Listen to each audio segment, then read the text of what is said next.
मैं सपन चौधरी कलकत्ता से आप लोग का सामने हूँ।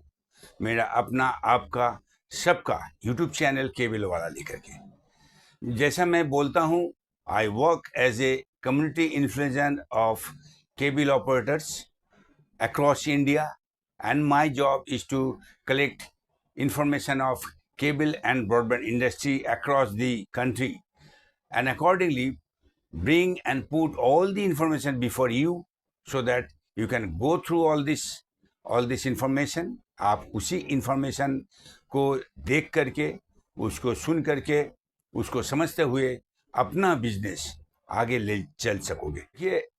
ये आज का प्रोग्राम शुरू करने के पहले आप लोगों को बता दूं, आज मैं जो टॉपिक्स लेके बात कर रहा हूं वो बात है LCO and MSO related issues. लेकिन ये इशू ये है तमिलनाडु का इशू। तमिलनाडु में एक एमएसओ है जिसका नाम है, जिसको शॉर्ट में बोला जाता है टैक टीवी। उसका फुल फॉर्म है Tamil Nadu Arasu cable TV corporation limited.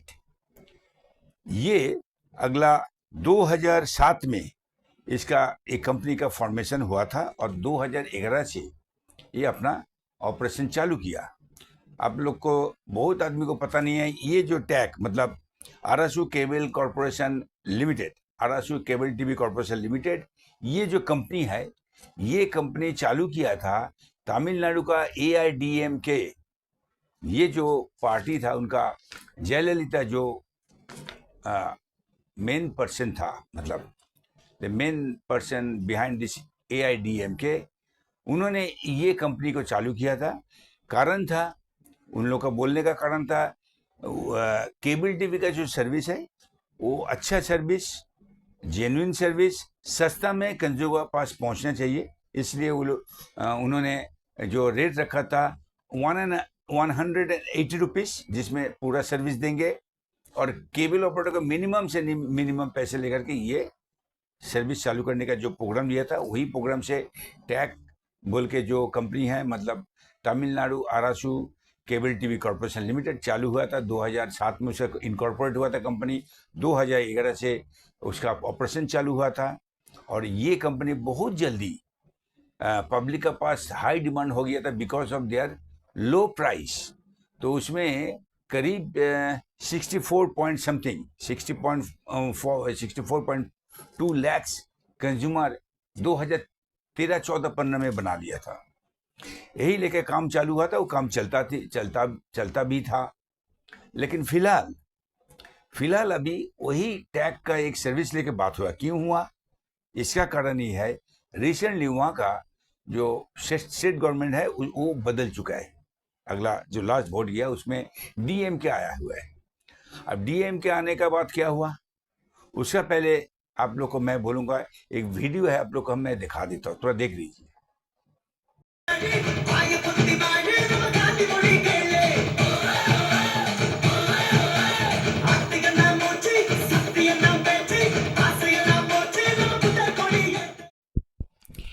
देखिए, ये जो चैनल के ऊपर एक स्क्रॉल चल रहा। अब उस स्क्रॉल में क्या लिखा है, देखिए स्क्रॉल में लिखा हुआ है unauthorised hardware detected in network, STB software may corrupt, report to local cable operator. यही यहाँ पे लिखा हुआ है। अब क्या हुआ, tag TV mainly gospel, cash and SMS use करता है। पहला जो गवर्नमेंट जो ये मैनेजमेंट था, अब जो नया गवर्नमेंट आ चुका है, इसमें कोई इंटरनल कोई पॉलिसी वाइज कुछ इश्यूज आया है, जिसमें ये जो गॉस्पेल है उसका कोई कैश या SMS का पेमेंट को लेकर के कोई इशू हुआ है। इसके लिए पेमेंट नहीं जा रहा, इसीलिए गॉस्पेल इस टाइप का एक ऐड चला रहा है सेट टॉप बॉक्स के ऊपर। उसमें असर क्या हुआ, देखिए असर तो वही हुआ ना, ग्राउंड में कंज्यूमर एंड में जो set top box cable operator लगाया है, वो सेट टॉप बॉक्स के ऊपर ये एक स्कॉलर चल रहा। नेचुरल बेसिस पे कंज्यूमर का जो भी इश्यूज है, जो भी ऑब्जेक्शंस है, जो भी एलिगेशन है, वो केबल ऑपरेटर का पास जाता है। अब केबल ऑपरेटर को इसमें कुछ करना नहीं है, क्योंकि अब जो प्रोमोटर ऑफ द कंपनी और अगर मैनेजमेंट बदल गया है, उसका इंटरनल जो पॉलिसीज है उसका लेके वेंडर का पेमेंट का क्या, किसमें क्या असर पड़ा, उसका लिए सर्विस में इफेक्ट आ गया है। अभी ऑपरेटर लोग वहाँ पे बहुत इसको लेके परेशान है। अब कैश का जो एसएमएस है, उस एसएमएस भी बहुत अच्छे से काम नहीं कर रहा, उसको अपडेट भी करने पा रहा, किया ना जा गया, दिन नहीं जा सक रहा। अच्छा, इसमें क्या हुआ, ऑपरेटर का भारी प्रॉब्लम है। अब मेरा ये बोलने का मतलब है, देखिए कोई भी किस्सा होता है, चाहे वो ब्रॉडकास्टर, चाहे वो एमएसओ रिलेटेड इशू, जो भी इश्यूज होगा उसका इफेक्ट तो केबल ऑपरेटर के पास जाता है ना। अभी देखिए आरएसओ केबल का इतना करीब वहाँ पे आरएसओ केबल का अंदर करीब 30,000 के रजिस्टर्ड केबल ऑपरेटर है, और वहाँ पे मोर देन 50-60 लैक्स के सेट टॉप बॉक्स पड़ा हुआ है जो केबल ऑपरेटर उसको सर्व करते हैं। अब उसमें ये सिचुएशन है जिसमें केबल ऑपरेटर को कुछ करना नहीं है। इसी टाइप का हर टाइम में जो जो इश्यूज आता है, एंड ऑफ द डे वो केबल ऑपरेटर के पास आता है और केबल ऑपरेटर को उसको भुगतने पड़ता है।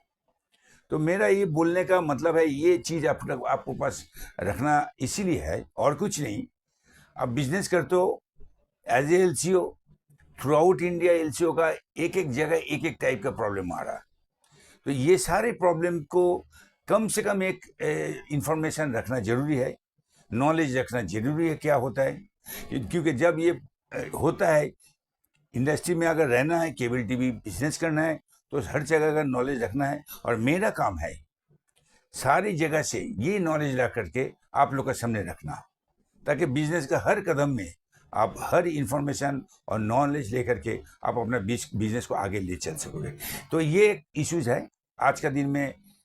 तमिलनाडु का ऑपरेटर करीब मोर देन 30,000 ऑपरेटर जो Tamil Nadu RSO cable TV corporation limited के साथ जुड़ा हुआ, उन लोग का भी भुगत रहा है।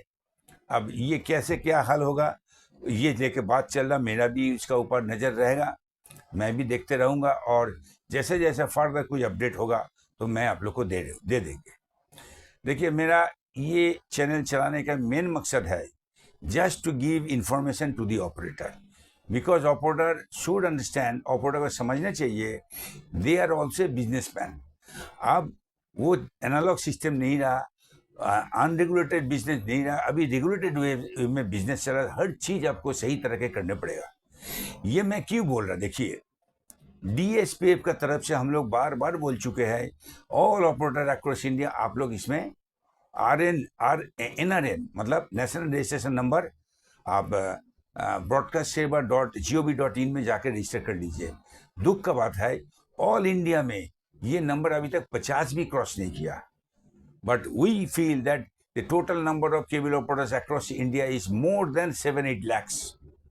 अब जब तक ना ये चीज़ हम लोग जो मुंह में बोलता हूँ थ्रू डीएसपीएफ, अगर इसको भी तो हम लोग को इस्टेब्लिश करना जरूरी है, तभी ना हम लोग अपना डिमांड रख सकेंगे और अपना केबल ऑपरेटर कम्युनिटी का प्रोटेक्शन और बाकी सारा चीज़ हम लोग सरकार से मांग सकूँ, लेकिन अभी तक हो नहीं रहा। अब मैं थ्रू आउट इंडिया जितना एसोसिएशन है, हम उन लोग के पास भी मैं डीएसपीएफ की तरफ से अपील रखता हूँ। देखिए आप लोग एसोसिएशन करते हो, एसोसिएशन के अंदर कोई मेंबर भी रहता है, तो मेरे को मतलब डीएसपीएफ को एसोसिएशन द्वारा एक कुछ लिस्ट चाहिए, मतलब कोई लेटर चाहिए जहाँ पे उस एसोसिएशन में जितना ऑपरेटर का नंबर है वो नंबर मेंशन करके डीएसपीएफ का तरफ पास भेजना जरूरी है, क्योंकि डीएसपीएफ जो भी केबल ऑपरेटर के लिए फाइट करता है उसको अगर सब्सटेंशिएट करने पड़ेगा तो उसके लिए डॉक्यूमेंट देना पड़ता है, सिर्फ मुँह जबानी नहीं होता। तो बाकी बहुत चीज़ में हम लोग डॉक्यूमेंट देता हूँ।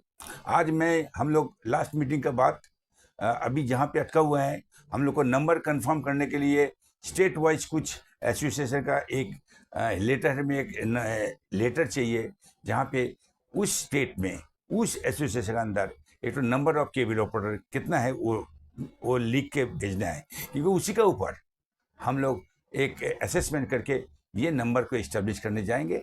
अगर इस्टेब्लिश कर पाएंगे तो बाकी सारा ये सब ऑपरेटर का इश्यूज है वो हम लोग हल करने का कोशिश करेंगे। तो आज इतना ही तक, आप लोग देखते रहिए, सुनते रहिए केबल वाला, आपका मेरा सबका यूट्यूब चैनल। और हम रिक्वेस्ट भी आप लोग को करेंगे, ये जो वीडियो है, ये जो चैनल है, और ज़्यादा से ज़्यादा केबल ऑपरेटर के पास पहुंचा दीजिए ताकि केबल ऑपरेटर देखे, समझे और अपना बिजनेस को सही तरह के करने के लिए और सीरियस हो जाए। Thank you very much for watching. See you next time.